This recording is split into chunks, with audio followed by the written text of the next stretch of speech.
Treating cancer can be incredibly painful, expensive and ineffective. Is it time that we changed our approach? I'm Femi OK. I'm Malika Bilal and you're in the stream. If cancer has affected your life or that of someone you know, we want to hear from you. Join us on Twitter or in our live YouTube chat with your story.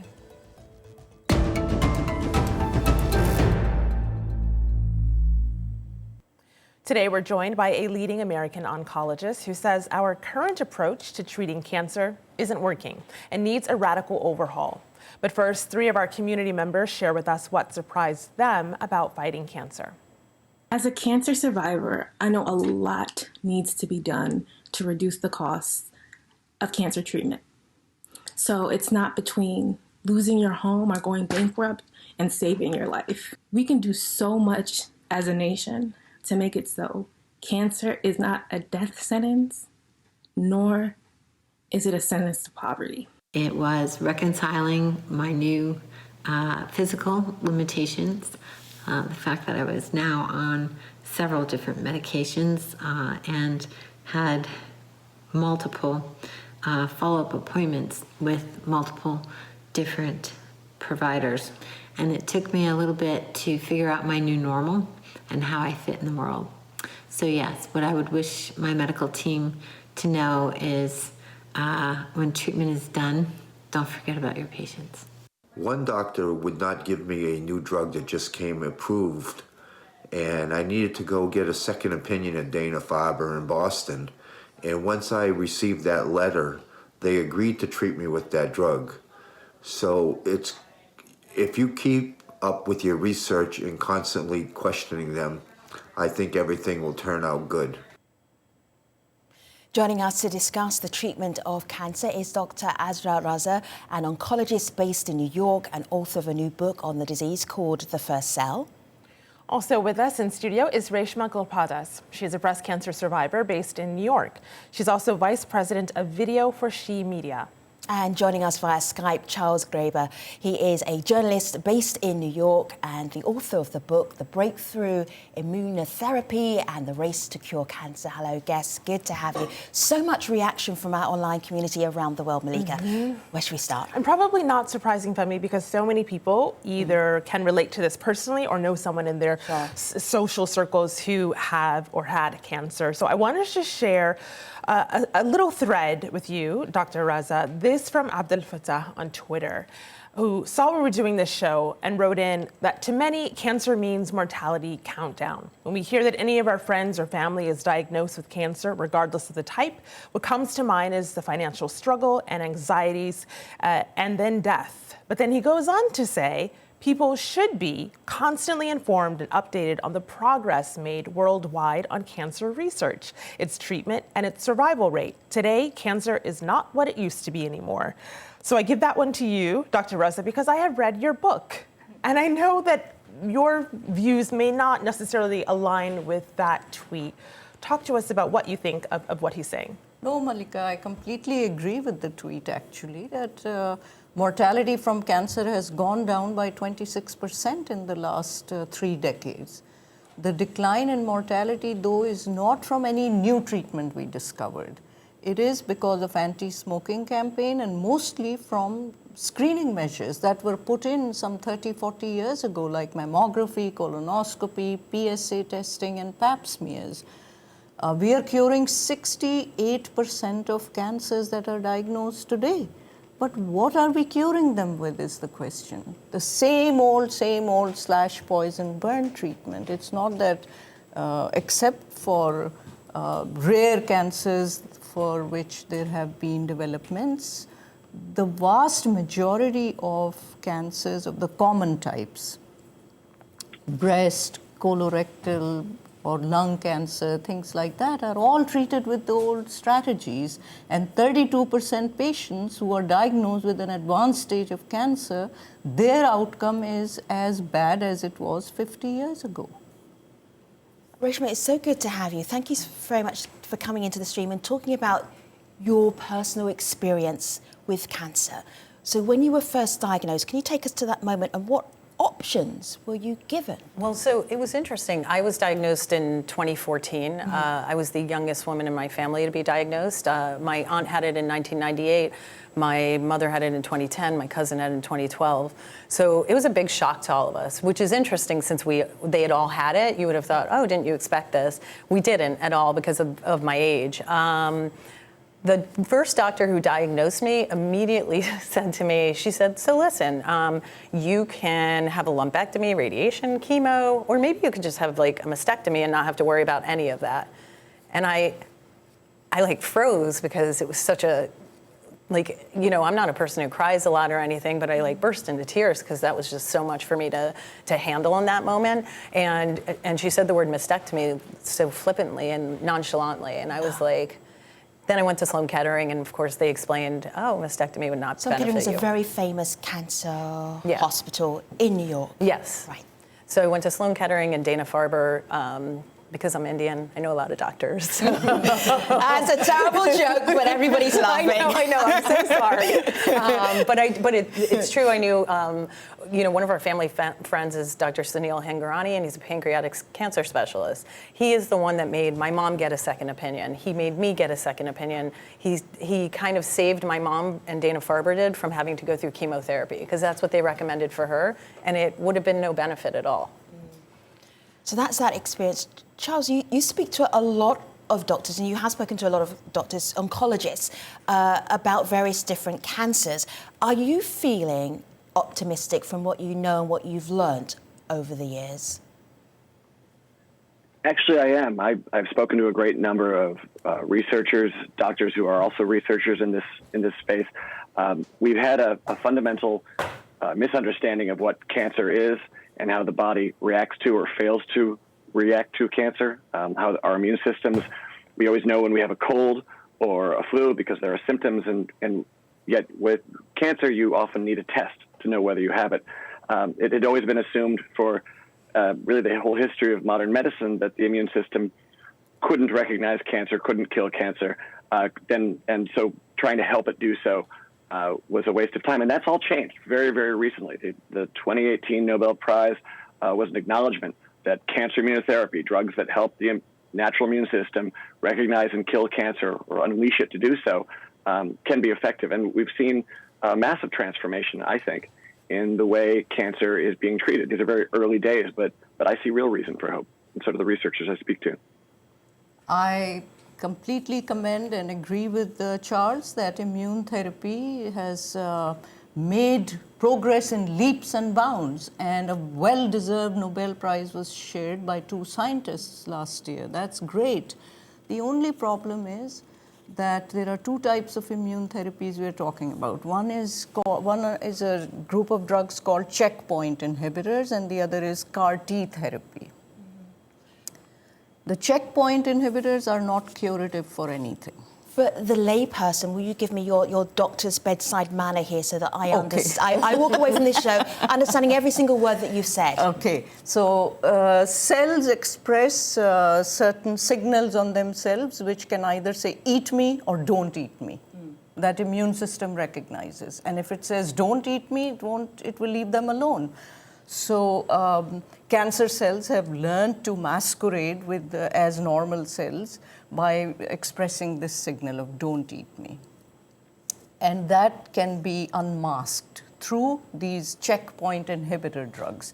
As I said, the problem is that they work very well. They can produce complete remissions, but it's not a cure because the disease comes back, even in dramatic responses in melanoma. But that is not to diminish from the great advance in science that has occurred. Sadly, it hasn't helped patients as much. Now, for CAR T therapy, that can be curative. But it's available, first of all, it's only possible for, say, 7,000 patients in the country right now, out of 1.7 million cancer patients that are diagnosed every year.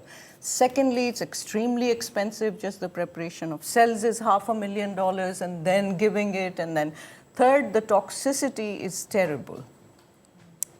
Patients have to be treated in intensive care units. But the premise is This CAR T therapy, these T cells, which are immune cells that are engineered to attack cancer, they don't just attack the cancer.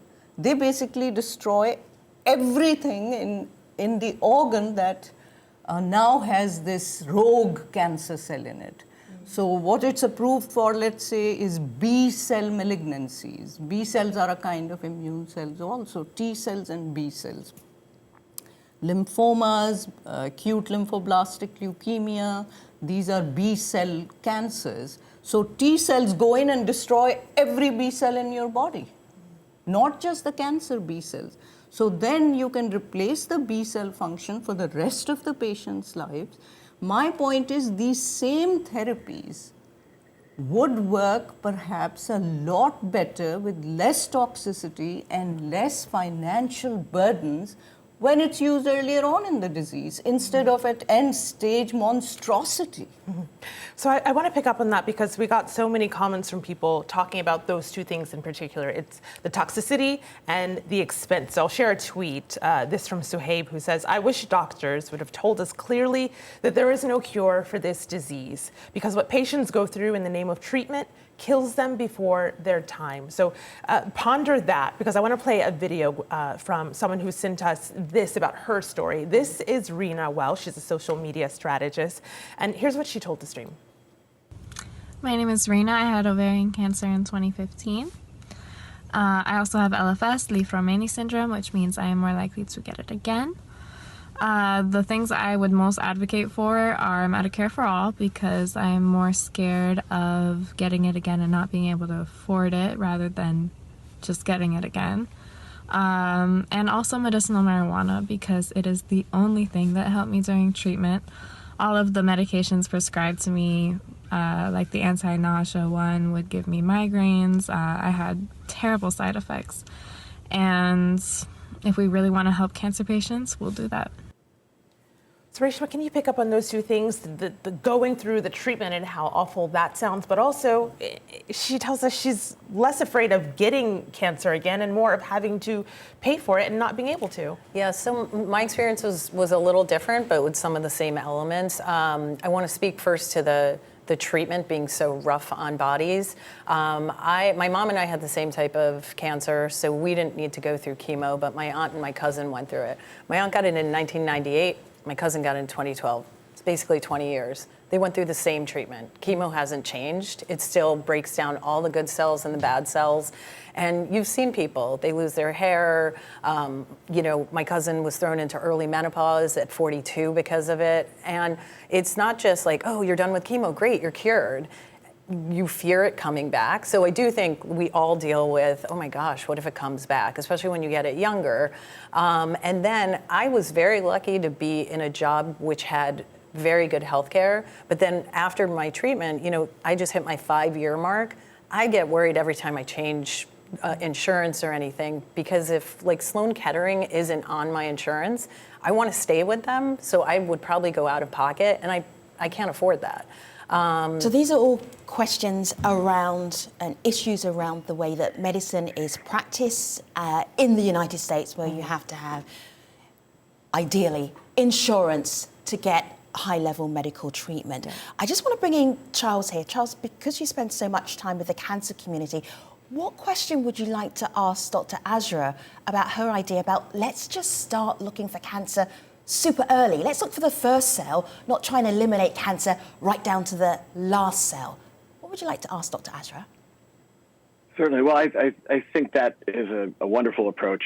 If we could detect cancer early, we could fight it early. That's for sure. We also have, not to beat this one drum, but we do have a system that's been engineered over 500 million years that is supposed to detect rogue cells early, and that's the immune system. And we have figured out how to unleash it in those two categories of medicines that she mentioned. But also, there are only 19 approved immunotherapies right now. These are such early days. There are some 3,876 right now new drugs in the pipeline waiting for clinical trials to be tested. So we really don't know the full extent of the benefit. And certainly I would say that the 60% 5-year survival rate for patients with melanoma, stage 4 melanoma, was essentially a death sentence, an over 60% survival rate. That all those patients, I think, would say that there is a definite and important benefit to this. However, all patients, I believe, and you certainly have so much more experience with this than I, would like to know as soon as possible so that they could begin to treat it as quickly as possible and not have to chase down a spreading, metastasizing disease that's gone everywhere. And I guess the real question is, have these new technologies, there's so much we couldn't do before in terms of being able to detect the faint smell of cancer, if you will, the smallest whiff of smoke from that fire that's going to perhaps consume us. Do you think we've made a turning point in our ability to utilize the new technologies, big data, sensing technologies, genomics, everything, to be able to effectively do what you and what we all really want to have happen, which is to have a better biomarkers that we can look at and find cancer as quickly as possible so we can wipe it out? Should I answer? Oh, Brilliant. please, yeah. We're all hanging on that answer. That's a brilliant question, Charles. Thank you. Before I answer this question, though, I want to tell everybody that I'm from Pakistan. I'm immigrant, a Muslim, a woman who came to America with the idea of finding a cure for cancer. And when my parents were alive, I would go back to Karachi once or twice a year. And every time I went back, my mother would have a whole long list of patients I had to see who she knew were impoverished and wouldn't be able to afford an oncologist otherwise. One time when I went, she said, there's this 35-year-old woman who's lost her husband, has 3 kids, and has been diagnosed with a bone marrow disease. Can you please go see her immediately? The day I landed, she had me go to this shanty town to see her. And even before I entered this poor woman's little shanty, outside were sitting 3 little girls, ranging from the age of 5 to 9. They looked so pale that I was even scared to ask. My sister had asked the question before, is everything okay? And the girls just shook their head, and my sister asked the question, well, have you had breakfast? And the answer this little girl gave was, it wasn't my turn to have breakfast today. So now how do you go in and talk to a 35-year-old woman for whom having end-stage cancer is only her second biggest problem? This is what we are talking about. America is a leader of the world. We should be developing more compassionate and humane options for dealing with cancer rather than these extremely expensive options which are ruining this country. I love the global context you put that conversation in because, Reshma, you're talking about your treatment, how it wasn't necessarily the best, but you had access to doctors and specialists and world specialists in oncology. But I'm also wondering, and I want to go back to Charles's question here, which is, how close are we to be able to detect various different cancers so early on that we know about it before it's cancer? Yes. That's the question he asked. So this is why I laid that groundwork only to tell you that despite all of that, practically every other person has a cell phone in Karachi, and it's become so cheap that they can afford it. And now, this is not a fantasy, and this is not a pie in the sky, but I'm telling you that these are all technologies in various stages of development that are going on now in the Western world. For example, you go to sleep at night in bed sheets that scan you overnight for the appearance of a hot spot in the body. You stand in your shower and you can be imaged. There's an M chip that I worked with biomedical engineers I'm working with. So this all exists right now? This is, yes. Yes. My plea is that instead of spending billions of dollars on those Me Too trials that Charles mentioned, 3,800 trials going on to test the same kind of drugs, when we know that they're not curative, most of them.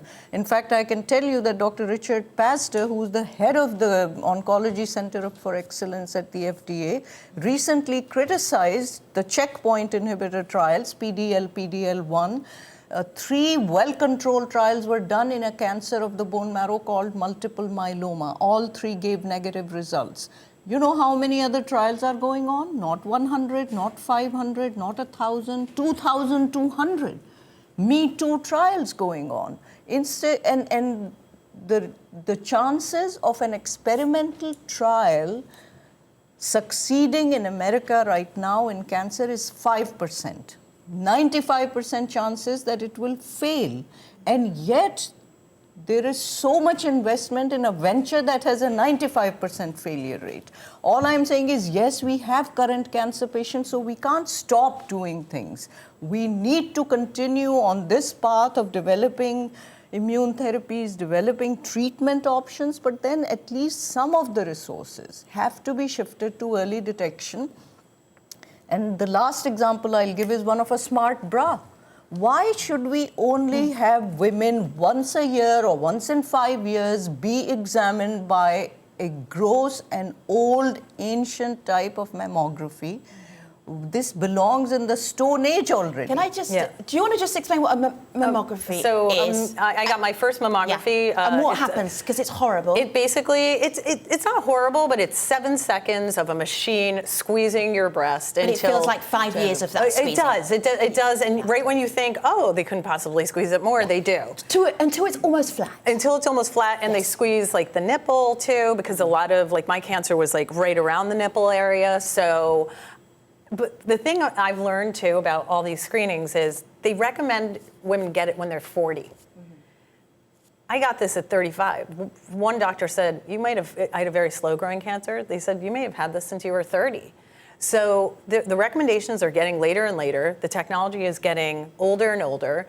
And I just want to go back to chemotherapy for a second. When my cousin was going through it, one thing that we learned, which I don't think a lot of people know, is that chemotherapy for her, she was told that it will only decrease her chance of recurrence by like 4 to 6%, some very small number. And when we think of chemo, I think we all think, oh, this is what's going to cure my cancer. But it doesn't necessarily do that. And giving chemotherapy in this day and age is like taking a baseball bat to a dog to get rid of its fleas. Mm-hmm. That's how painful it can be for people. So my real question is always, why are we not using the latest current technologies that Charles mentioned to not keep chasing after the last cell, but turn it towards earlier detection and stop treating the human body as something to be examined once a year after you're 40. Mm-hmm. Rather, from birth to death, we should start monitoring and scanning the body continuously for even footprints of perturbations of networks that can lead to chronic diseases. So, Dr. Raza, I wanted to bring this in because you mentioned going back to Pakistan and the fact that the percentages are so low here in the industrialized world. Here in the US, our community is asking, what does that mean for the rest of the world? So I want to share 2 experiences. This from Sohail, who says, great program you're doing. I'm watching live from Karachi. I see many people prefer to die instead of treating it because of the costs. We don't even have good doctors. They just do trial and error. So picking up on that, I wanted to share a video comment. I'll give the last comment to this person, Carolyn Taylor. She's a founder of Global Focus on Cancer, and here's her take on that. More than 60% of all cancers occur in low and middle income countries, yet only 5% of the world's total cancer resources reach these areas. Cancer treatment and prevention services are lacking, with some countries having no specialized cancer care at all. This leads to a disproportionate number of patients presenting in late stages of the disease and makes treatment infinitely more difficult and results in poorer outcomes. Even if appropriate treatment is available, patients might not be able to afford it, making it less likely they'll receive the vital care they need and often leading to financial catastrophe for patients and their families. Leaving us with a lot to think about, which of course we will continue to talk about online. You can find us on Twitter at AJStream. That's all the time we have for today, but thank you to our community for sharing your story. I know it couldn't have been easy. And to our guests, Dr. Azra Reza, Reshma Gopadas, and Charles Graber. We'll see you online.